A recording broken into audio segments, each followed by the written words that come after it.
का कंपटीशन में आपका पुनः एक बार स्वागत है।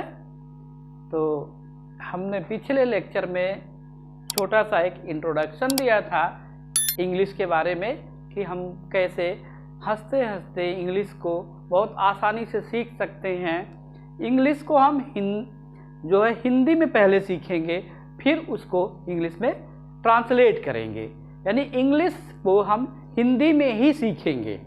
ठीक है, तो हम यहाँ शुरुआत से हमने शुरू किया था, एकदम शुरू से अभी चल रहे हैं। अभी हम ग्रामर को बहुत ज़्यादा ध्यान नहीं देंगे, पहले हम सीख जाएंगे करना, वाक्यों को बनाना, समझना। तो जैसा हमने पिछले लेक्चर में बताया था कि हम हर बात को अपने एक वाक्य के रूप में पूर्ण करते हैं, समझाते हैं किसी को। तो हम अपनी बात जो यहाँ करने चल रहे हैं वह वाक्यों के को समझने से ही करते हैं। तो हम अपने समझने के लिए, आसानी के लिए, सिंप्लिसिटी के लिए वाक्यों को दो भागों में पहले डिवाइड किया है। ठीक है, हमने वाक्यों को दो भागों में डिवाइड किया हुआ है। क्या क्या? हिंदी में ही अगर देखें, एक होता है परिचयात्मक,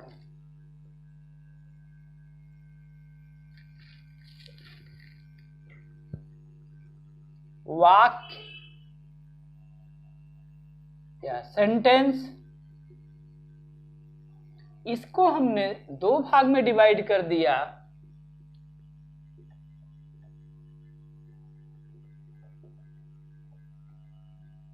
परिचयात्मक और कार्यात्मक।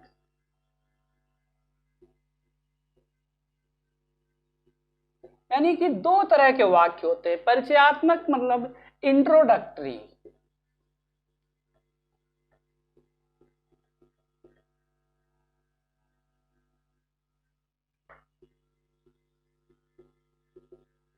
वर्किंग स्टेट या वर्किंग कंडीशन। ठीक है, पहला जो वाक्य होता है यह सिर्फ परिचय दिखाता है। क्या दिखाता है? परिचय दिखाता है। दूसरा जो वाक्य होता है वह किसी काम के होने को बताता है। तो हम यहाँ पहले आप सीखिए कि वाक्य के दो पार्ट में दो भाग होते हैं। एक जो है पहला वाला जो है वो सिर्फ और सिर्फ आपका किसी से परिचय कराता है, किसी के बारे में कुछ बताता है कि इस वाक्य में कोई काम नहीं होता, कोई कार्य नहीं होता है। जबकि दूसरे वाक्य में जो है कोई न कोई कार्य होता है, वहां पे परिचय नहीं कार्य होता है, या परिचय के साथ कार्य भी हो सकता है, दोनों हो सकता है। लेकिन ये जो वाक्य है वह सिर्फ और सिर्फ इंट्रोडक्टरी है, यहाँ सिर्फ इंट्रोडक्शन होता है। ऐसे वाक्य में कोई भी आपको वर्ब नहीं मिलेगा, क्रिया नहीं मिलेगी। अब पूछेंगे कि वर्ब क्या होता है? वर्ब यानी वर्ब या क्रिया ऐसे शब्द होते हैं जिनसे किसी काम के होने का पता चलता है। या हिंदी में बहुत ही आसान है समझना कि कौन सी क्रिया है। जिस हिंदी के शब्द में ना आए वह सब क्रियाएं हैं, बस ऐसे याद रखो। जिस हिंदी शब्द के अंत का अक्षर ना हो वह सभी क्रियाएं हैं। जैसे लिखना, ना या पढ़ना, खाना, दौड़ना, उठना, बैठना, ठीक है, आना, जाना, रोना, हंसना, जो भी आए, जिसमें भी ना आए, ना पे खत्म हो, वो सभी क्रिया है। क्या है? क्रिया है, वर्ब है। तो इसमें जो है ऐसे शब्द नहीं आएंगे, इसमें जबकि आएंगे। ठीक है, तो हम सिंप्लिसिटी के लिए वाक्यों को दो भागों में हमने रखा है यहाँ पे, क्योंकि हम चाइल्ड लर्निंग मेथड से सीख रहे हैं, बच्चों की तरह से सीख रहे हैं। तो पहले हम इसको सीखेंगे, बाद में हम इसको देखेंगे। ठीक है, तो समझ में आ गया। यहाँ सिर्फ इंट्रोडक्शन होगा। जैसे क्या मैंने कल भी बताया था आपको कि हमने ट्रांसलेट करके दिखाया था जिसमें कोई वर्ब नहीं आया था। जैसे हम कोई सेंटेंस ले लेते हैं कि जिसमें सिर्फ इंट्रोडक्शन है, जैसे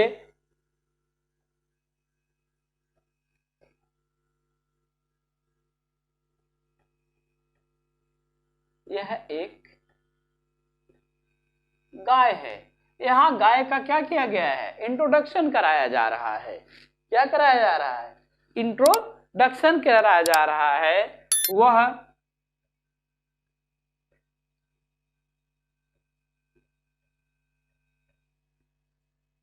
महेश है। ठीक है, इस तरह से आएगा, इसमें ना वाले कोई भी शब्द नहीं आएंगे, कोई शब्द नहीं आएंगे। या कोई कंडीशन जैसे मैं तैयार हूं, मैं तैयार हूं। ठीक है,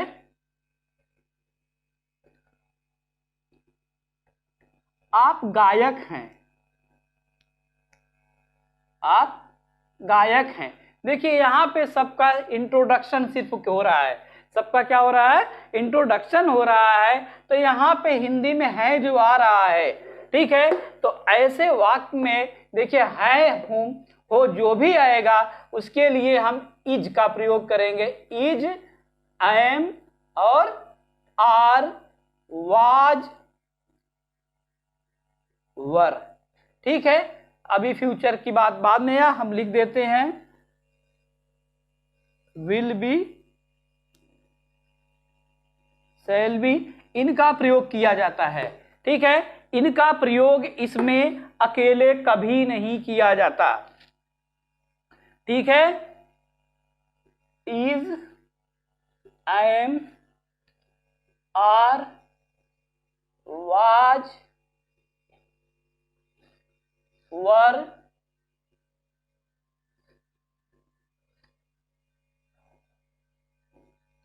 will be, shall be, never used alone, never used alone with first form of verb। Verb के साथ, वर्ब के 3 फॉर्म होते हैं, जो सिंपली ना आता है वो फर्स्ट फॉर्म है। उसके साथ कभी भी इनका प्रयोग इस कार्यात्मक यानी वर्किंग स्टेट वाले सेंटेंस में नहीं होता है। इनका केवल परिचय वाले वाक्यों में ही प्रयोग अकेले के रूप में किया जाता है। ठीक है, जैसे समझिए कि यह एक गाय है। ठीक है, गाय चरती है, गाय चरती है, तो यहां जो है इज का प्रयोग नहीं किया है के लिए इज का प्रयोग नहीं होगा।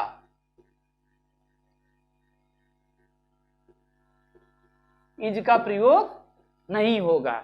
ठीक है, अभी मैं उसको बाद में पढ़ाऊंगा, पहले हम यहां पढ़ते हैं कि कैसे इसका उपयोग करते हैं। हमने आपको कल बताया था कि सिंपली आप इसको यहां रख दीजिए, इसको यहां रख दीजिए, इसको यहां रख दीजिए और इसको यहां रख दीजिए। ठीक है, यहां पे हो गया। यह इसका इंग्लिश क्या हो जाएगा, कल जैसे बताए थे, यह है एक गाय। ये आपका इंग्लिश हो गया, हिंदी में इंग्लिश हो गया हिंदी में। अब आपको इसकी मीनिंग लिख देनी है। दिस इज एक का ए काऊ। ठीक है, एक के लिए देखिए इंग्लिश में एक के लिए 2 शब्द यूज किए जाते हैं, ए और एन। एक के लिए 2 शब्द यूज किए जाते हैं, ए और एन। इनको आर्टिकल बोलते हैं और एक थर्ड आर्टिकल द होता है, इन्हें इनडेफिनिट आर्टिकल बोलते हैं। अन, ठीक है, क्या इनडेफिनिट आर्टिकल बोलते हैं। ठीक है, ये किसी चीज को निश्चित नहीं करते, वो पहले से निश्चित होती हैं। एक के लिए दोनों का अर्थ एक होता है, लेकिन दोनों में अंतर ये होता है कि जब यहाँ पे उच्चारण जो है, जैसे क्या है, गाय है ना, जिसके पहले ये लगा हो, जिसको बता रहा हो, अगर इसका उच्चारण अ आ इ उ के किसी अक्षर में आए, यानी जो हिंदी का स्वर है, अगर उसका कोई अक्षर आएगा तब जो है वहां पे ऐन का प्रयोग होगा और क ख ग घ से लेकर के, ठीक है, यहाँ तक आए तो वहां पे ए का प्रयोग होगा। तो काऊ में क आ रहा है, क्या उच्चारण आ रहा है, क आ रहा है, तो एक के लिए एक ए का प्रयोग करेंगे। अगर यहाँ क के बजाय इनमें से कोई अच्छा रहता तब हिंदी का याद रखिएगा, इंग्लिश का ए ई आई ओ भूल जाओ, वो नहीं याद रखना है आपको। बिल्कुल आपको बस इतना याद रखना है कि हिंदी का अगर कोई स्वर आए में से इस तरह से कोई भी अच्छा रहा है यहाँ पे, तो हम उच्चारण आए तब हम एन का प्रयोग करेंगे। अदरवाइज क ख ग से लेकर के ज्ञ तक आएगा तो ए का प्रयोग करेंगे। द का प्रयोग अभी हम आपको बाद में बताएंगे। तो पहले यहाँ पे देखिए तो हो जाएगा यह दिस इज ए काऊ, यह महेश है, तो इसको इंग्लिश को हिंदी में लिखेंगे तो हो जाएगा वह है महेश, वह है महेश। तो इसका ट्रांसलेशन हो जाएगा he is Mahesh, he is Mahesh. मैं तैयार हूं, ठीक है, हूं को दूसरे स्थान पे ले आओ, याद रखिए हो जाएगा मैं हूं तैयार। तो इसका बस मीनिंग लिख दो, मैं का आई, हूं का एम, तैयार का रेडी, हो गया मैं तैयार हूं। आप गायक हैं तो इसको इंग्लिश में आप कहेंगे आप हैं गायक, बस इसकी मीनिंग लिखिए। आपको इंग्लिश में यू बोलते हैं, चाहे आप तुम बोलो यू आप बोलो, दोनों के लिए एक ही यू होता है का आर होता है का आर, गायक का सिंगर, यू आर सिंगर। तो इस तरह से हम सेंटेंस अपने से बना करके बहुत सारे ट्रांसलेशन इंग्लिश में कर सकते हैं। अब जैसे यह एक गाय थी तो हो जाएगा, क्या हो जाएगा, यह थी एक गाय, this was a cow, this was a cow. तो अभी पहले इसी को समझते हैं, ठीक है। देखो अब इन बातों में देखिए कहा जा रहा है, अब कभी होता है कि आप इनकार कर देते हो। देखो दिन भर हम बहुत सारे प्रश्न पूछते रहते हैं, हम आपको पढ़ा रहे हैं तो बीच बीच में आपसे क्या पूछ रहे हैं, प्रश्न पूछ रहे हैं, और आप उसका जवाब या तो हाँ में देते हो या ना में देते हो, ठीक है ना। तो वाक्य भी देखिए बदलते रहते हैं, जैसे क्या, यह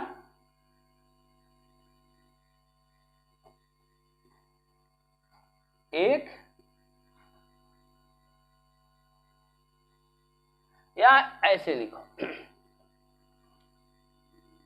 वह महेश है, क्या है, वह महेश है। अब अगर मान लीजिए आपने कहा कि वह महेश है, मान लो वह महेश ना रहे, तब आप क्या कहेंगे, तुरंत उत्तर देंगे आप, वह महेश नहीं है, वह महेश नहीं है, ठीक है, वह महेश नहीं है, ठीक है ना। तब यहां आपने क्या किया, इनकार कर दिया, तो एक शब्द नया आ गया नहीं, क्या आ गया, नहीं। तो जो पहले वाला जो था, यह जो वाक्य है इसे हम कहते हैं असर्टिव, क्या कहेंगे, असर्टिव सेंटेंस, ठीक है, जो स्वीकार करता है, हाँ में उत्तर देता है, यह इनकार करता है, ठीक है, या इसे सिंपल सेंटेंस भी कहते हैं, इसे कहेंगे नकारात्मक वाक्य या निगेटिव सेंटेंस, निगेटिव सेंटेंस कहेंगे, ठीक है। तो इसका ट्रांसलेशन कैसे होगा, देखिए सेम टू सेम वही, यह जो है कहाँ आएगा, यहां आ जाएगा। और याद रखिए जब भी नहीं आता है, नहीं को इंग्लिश में क्या कहते हैं, नॉट कहते हैं, नहीं को हम नॉट बोलते हैं, क्या बोलते हैं, नॉट बोलते हैं। और not always used, always used eight third place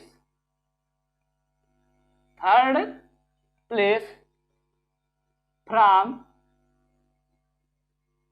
beginning. यहां शुरुआत से रट ले आप कि नाट को हमेशा तीसरे प्लेस पे रखा जाता है, यानी शुरू से तीसरे स्थान पे नाट आता है। कहां आता है? सेंटेंस है जितना लंबा हो, ठीक है, नाट हमेशा शुरू से तीसरे स्थान पर ही आता है, उसका स्थान फिक्स है, ठीक है। तो आप आसानी से इसको कर लेंगे। तो लिखेंगे, देखिए अब इसकी इंग्लिश क्या हो जाएगी, इंग्लिश में इसको ट्रांसलेशन करेंगे, कहेंगे वह है नहीं को तीसरे स्थान पर नहीं महेश, ठीक है ना। इंग्लिश में नहीं हमेशा तीसरे स्थान पर आता है, याद रखिए, हमेशा तीसरे स्थान पर आता है। तो यहां पे हो गया वह है नहीं महेश। बस फिर से मीनिंग लिख दीजिए, तो हो जाएगा he is not Mahesh, he is not Mahesh, वह महेश नहीं है, ठीक है, वह महेश नहीं है। समझ में आ गया है? और एक आध एग्जाम्पल हम ले लेते हैं, तो हमें उम्मीद है कि समझ में आ रहा होगा अब कि कितना, देखिए कितना इजी है। और कोई एक सेंटेंस हम ले लेते हैं, मैं तैयार हूं, मैं तैयार हूं, ठीक है। अब अगर ये निगेटिव वाक्य बन जाए तो हो जाएगा मैं तैयार नहीं हूं, मैं तैयार नहीं हूं, ठीक है। तो इसका इंग्लिश क्या हो जाएगा, हिंदी में ही बताइए, हिंदी में हो जाएगा, ये हूं यहां आ जाएगा, तो ये हो गया मैं हूं। देखिए नहीं हमेशा तीसरे स्थान पे, याद रखिए, तो हो जाएगा मैं हूं नहीं तैयार, मैं हूं नहीं तैयार। बस सबकी मीनिंग लिख दीजिए, मीनिंग चाहे आप डिक्शनरी से देख लीजिए, आप अपने मोबाइल में सर्च कर लीजिए, कहीं से लिख लीजिए, I am not ready, I am not ready, मैं तैयार नहीं हूं। इस चीज को आप हिंदी में हमेशा लास्ट में पढ़ेंगे, मैं तैयार नहीं हूं।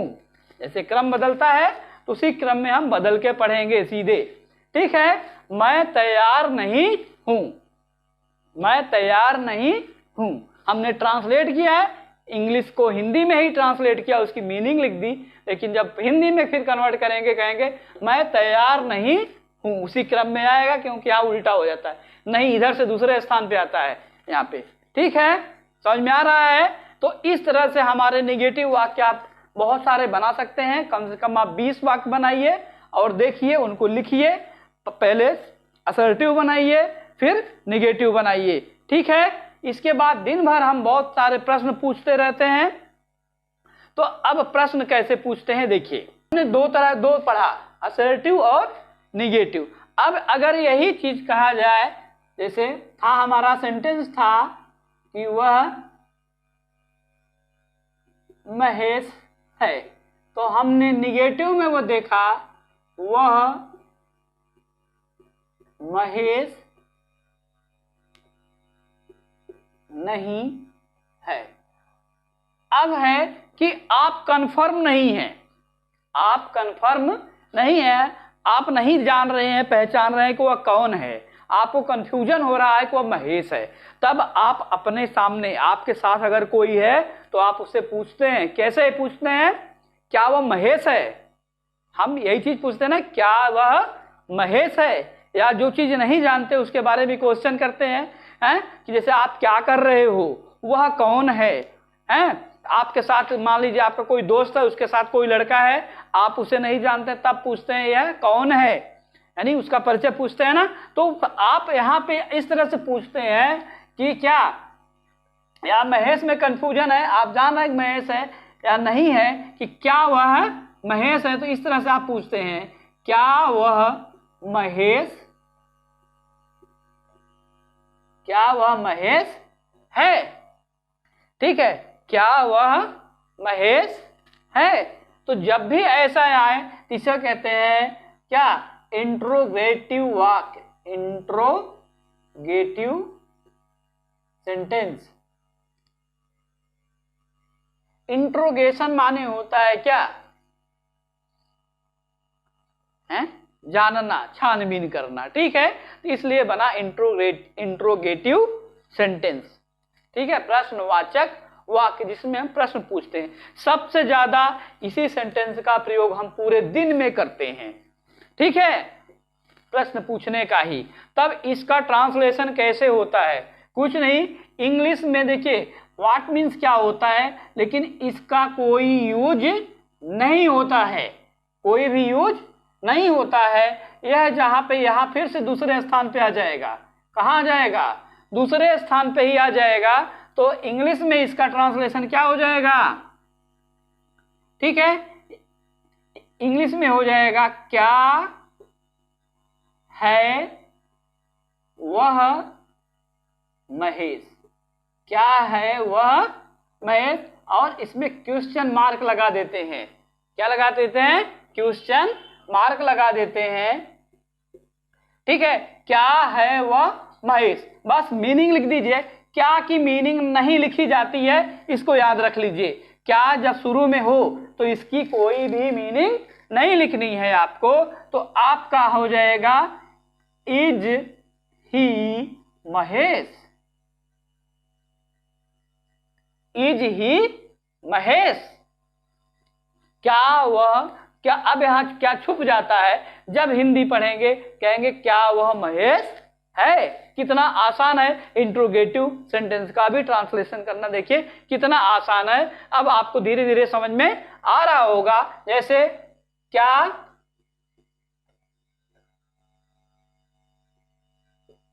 तुम तैयार हो, क्या तुम तैयार हो। तो इंग्लिश में क्या हो जाएगा, ये आपका हिंदी है, इंग्लिश इसका क्या हो जाएगा हिंदी में, क्या हो तुम तैयार, क्या हो तुम तैयार। तो अब क्या हो गया, जब इंग्लिश में आपने ट्रांसलेशन कर लिया तो तीसरा काम आपके पास बचा है, सिर्फ सबकी मीनिंग लिख देना कि इंग्लिश लैंग्वेज में इसको क्या कहते हैं, क्या मीनिंग हो। क्या क्या, कोई मीनिंग नहीं लिखनी है। हो का आर, क्या होता है आर, तुम का यू, तैयार का ready, question mark, are you ready, क्या तुम तैयार हो। ठीक है, तो इस तरह से इंट्रोगेटिव सेंटेंस भी देखिए कितना आसान है। ठीक है ना, है बहुत ही आसान है कि कुछ नहीं करना है, सेम वही करना है। बस यहाँ याद रखना है कि क्या की यहाँ पे मीनिंग नहीं रखनी है, सबको यहीं पे। अब आ जाता है कि अगर इसमें नहीं भी आ जाए, क्या हो, नहीं भी आ जाए, यानी निगेटिव को और इंट्रोगेटिव अभी हमने पढ़ा, क्या असर्टिव, दूसरा निगेटिव, तीसरा इंट्रोगेटिव। पहला हमने पढ़ा क्या असर्टिव, दूसरा निगेटिव, ये तीसरा अभी हमने पढ़ा इंट्रोगेटिव। अब इन दोनों को मिला दिया जाए, क्या कर दिया जाए, मिला दिया जाए। वह महेश नहीं है, क्या वह महेश नहीं है। तो देखिए इसमें इसकी वजह से निगेटिव भी आ गया और क्वेश्चन मार्क भी आ गया, इंट्रोगेटिव, यानी इन दोनों को मिला दिया गया है। तो इसलिए कौन सा सेंटेंस बना, इंट्रोगेटिव निगेटिव। पहले इंट्रोगेटिव है फिर निगेटिव है। तो ऐसे सेंटेंस को जो है चौथा सेंटेंस बना हमारा जो है, यहां के बाद हम लिखते हैं यार, चौथा सेंटेंस बना इंट्रोगेटिव निगेटिव। क्या बना? Interrogative negative. ये तो हिंदी में हुआ। इसको आप इंग्लिश में कैसे ट्रांसलेट करेंगे? देखिए बहुत ही आसान। फिर वही काम करेंगे। ये कहाँ आएगा? यहां आ जाएगा तो हो जाएगा क्या है। ठीक है। निगेटिव कहाँ आएगा? तीसरे स्थान पे। तो इसका स्थान भी नहीं गिना जाता, क्योंकि इसका देखिए हमने कहा इसका ट्रांसलेशन नहीं किया जाता, इसका स्थान भी नहीं गिना जाता। तो इसलिए आएगा है के बाद महेश, है ना, वह। क्या है? वह। अब नहीं आ जाएगा, इसका स्थान नहीं गिनना है, तीसरे प्लेस में नहीं आ जाएगा और महेश सबसे लास्ट में चला जाएगा। ठीक है। इसका स्थान काउंट नहीं करना है। तो पहले ए आया तो ये पहला स्थान हो गया, ये दूसरे स्थान पे नहीं, हमेशा तीसरे स्थान पे याद रखिएगा, कभी नहीं भूलना। फिर महेश। अब इसकी तो कुछ लिखना नहीं है, फिर से वही ट्रांसलेशन कर दीजिए। Is he not Mahesh.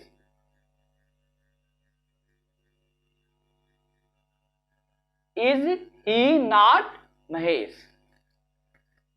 Is he not Mahesh. तो इस तरह से हमने आज चारों तरह के सेंटेंस देख लिए, असर्टिव, निगेटिव, इंट्रोगेटिव और इंट्रोगेटिव निगेटिव। तो आप लोग इन सब सेंटेंसों को जो भी बोलते हैं लिखिए, प्रयास करिए समझने का, लिखने का बहुत ईजी है।